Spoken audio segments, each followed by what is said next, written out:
All right, guys, it's chicken processing day tomorrow, and today we need to set up all the equipment. And so we're gonna go over that today and what equipment we're using to butcher 30 chickens. So we butcher 30 chickens at a time usually, and tomorrow that's what we're doing. And this is, I think our 11th time butchering chickens here on our homestead. And so we're gonna go over the equipment we're gonna use. You know, nothing fancy. Well, some fancy stuff. But very simple equipment we're gonna share with you guys. And then we're also gonna go over the cost. How much is this costing us? So the initial setup, you know, because I know some of you guys want to do this at home for yourselves, which is awesome. And we're gonna go over that as far as the cost and what you need to start butchering your own chickens in your own backyard. One of the most important things to have when you're butchering your chickens is shade. Some of this equipment that we have has kind of changed over the years. The last 4 years that we've been doing this. Pull it out.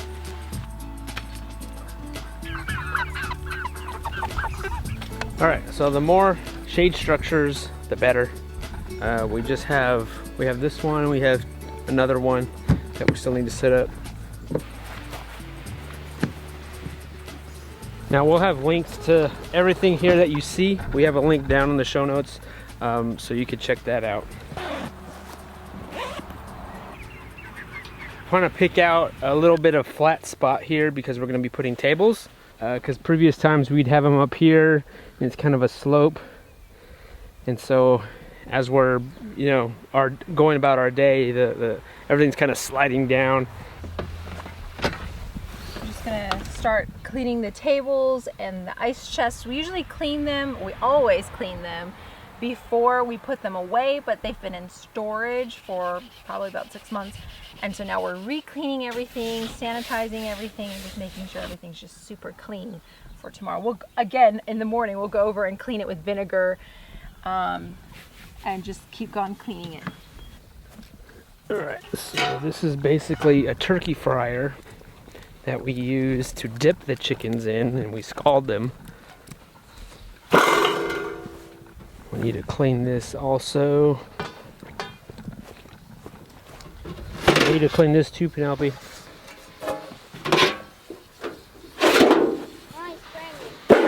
Those are our kill cones. We have 2 of them.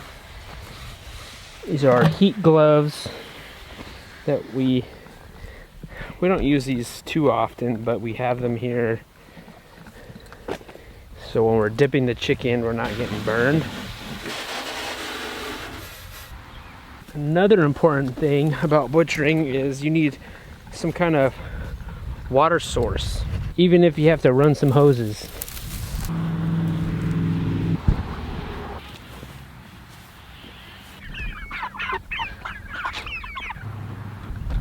All right, so one of the most important and probably the fanciest equipment that we have here for the setup is this Plucker. Oh my gosh. If you're gonna be butchering more than, I would say, 2 chickens, I'm gonna say 2 chickens, you need a Plucker. First time we moved here, we butchered 3 chickens. It took us like 4 hours, and we did it all by hand. After that, I was like, you know what, we're getting a Plucker. And it has paid for itself because I also rent this out. So that's an option for you guys if you're gonna buy a Plucker, is that you could rent it out to your local community, and eventually it would just pay itself. So because shade is very important, we don't know what it's like gonna be tomorrow. It might rain on us, or it might be sunny. So I bought these, we have these tarps that attach to these canopies here. And so basically I'm just gonna put like a wall on this side, because over here is where all the sun comes in. It also pays to get decent sized canopies and also quality canopies, because we have gone through some canopies in the last few years where they just don't last even 1 year. This one seems to be a lot more durable than the previous ones. Yeah, good job, Penelope. I'm just opening up all the ice chests and letting the sun go inside them and just kind of sanitize everything. We've got several knives for chicken processing day. We actually have one more, it's in the house, so we have about 4 knives, but these are evisceration knives that we use. I keep a couple of them because we always have help, and so everyone has their own knife, and it's very important to have very sharp knives. So usually the day before, we will spend the day sharpening the knives and kind of going through and making sure they're super clean and super sharp. I don't like to use these, but sometimes when we have help, they will use these, or a pair of tree pruners for the necks. I personally don't use them, but you can have a pair of these handy for just cutting things off.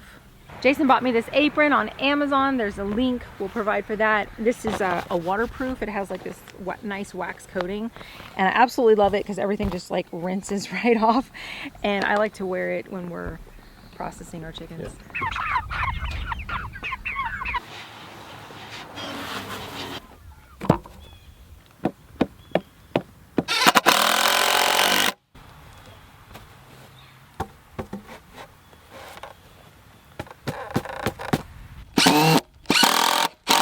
For the killing cones, you want to make sure you have something so that you could prop them up. Maybe a tree, a shed, a barn, side of a wall or something like that. We don't have that, so that's why I made these stands, and it's just 2x4 construction, and then we're gonna drape a bar across and then hang the cones on.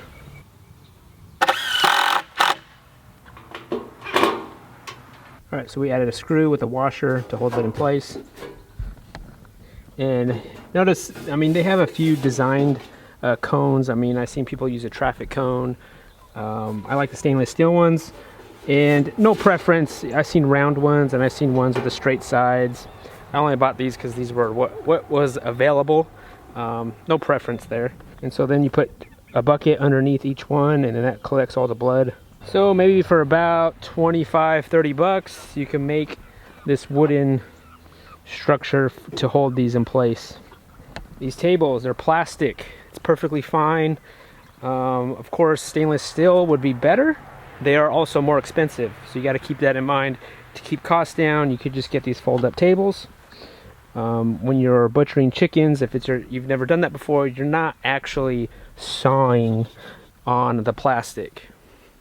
You're not doing that, so that's why the plastic is pretty good. I mean, we've had these for 3 years. They're looking really great.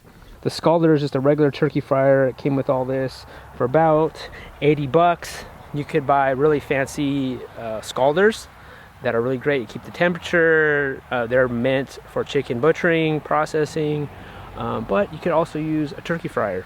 After we're done with all the birds, we dump up the water, put clean water, and then we heat shrink and wrap the whole birds in here. Then you need some kind of electrical. So we'll run some electrical down here to power that up. And really that's the only electrical we need. The turkey fryer, we're gonna turn that on with a propane tank, like for a barbecue. Ice chests, or some kind of barrel to use. These are pretty big ice chests. I say the bigger the better. These hold just about 30 chickens. I mean, it's pretty packed in here once you put all the 30 chickens in here. So I think 2 of these would be better. If we had one more, so 3 of these bigger ones, I think that would be best. We'd be really good for a 30 batch of chickens. And we'll go over that in another video, how we set up everything and how we do everything. Multiple hoses is key also. This is our main hose here, with the spray nozzle is best. And so this is gonna be pretty much we'll keep this over here with all the tables, and then we have this other hose, and that's going to be for the plucker and for this area. If we had one more hose, that would be better, just because we have multiple people coming, and so that way nobody's like kind of waiting around for a hose. But 2 works. This size plucker holds about 2 chickens. You could put 2 chickens here at the same time. Also a small turkey. And ducks. Don't forget ducks. You could put ducks in here also in a plucker. Got him. I got him. To be more efficient, you want to move your chickens, whether you have them in a faraway area to where you're going to be butchering, bring them in, put them in crates, make a little pen for them to bring them closer to the process. For us, we use these chicken tractors, and we're able to move them closer to where we're going to be butchering them. That's key also, because you want kind of everything close within each other, less walking between stations, the better. And then also make sure the chickens that you're going to be butchering, you restrict their feed for 24 hours. So give them no feed. It's okay if they eat the grass. Make sure they have plenty of water during that time, because it's just going to make for a cleaner butcher. It's going to make for a cleaner overall experience for you. All right, guys, just to recap, those are our chickens. From there, we put them here in the cones. After the blood is drained, we put them here in the scalder, dip them. This is going to be 150 degrees. Put a little soap in there, loosens up the feathers. Leave them there for about a minute. Take them out. Drop them in this chicken plucker, turn it on in seconds. This is spinning. These rubber fingers, they take out all the feathers. Take it out, you have a featherless bird. And then you bring it over here on the eviscerating table, where we have maybe two people. They have sharp knives. They'll take off the head, feet, take all the innards out. And then after that, we'll rinse the bird, dump it in some vinegar bath, just for like a couple minutes maybe. After that, you dump it in this ice water, leave it in there for about 10 minutes. After that, take it out, and this is where they will rest, in their final resting spot here. From there, we'll leave it in there probably till the morning, and then we'll take it up to our freezer, and then they're done. All right, guys, that's it. It might look like we are having a wedding here, but we're not. We're butchering chickens tomorrow. So the whole setup, what you saw here, us setting up, is about $1,600, and that's for the tents and for all the knives, the aprons, the plucker. The plucker is probably the most expensive thing that you would buy, but like I said, if you rent it out, I think it will pay for itself. For us, it'd be more beneficial and more efficient if we had a permanent setup, but we don't. So you just gotta make do with what you can do, because typically we would always do this setup twice a year, but this year we stepped up a little bit, and so now we're gonna do this 4 times. So taking down and putting up 4 times this year is a little bit much, but we're just growing here. We're just starting out. And also, one last thing to make butchering day more successful, more efficient, is to have good friends to share the day with. I'll leave a link to every tool that you see here down in the show notes, and I hope this video helps you guys. I appreciate you guys watching, and we'll see you guys next time.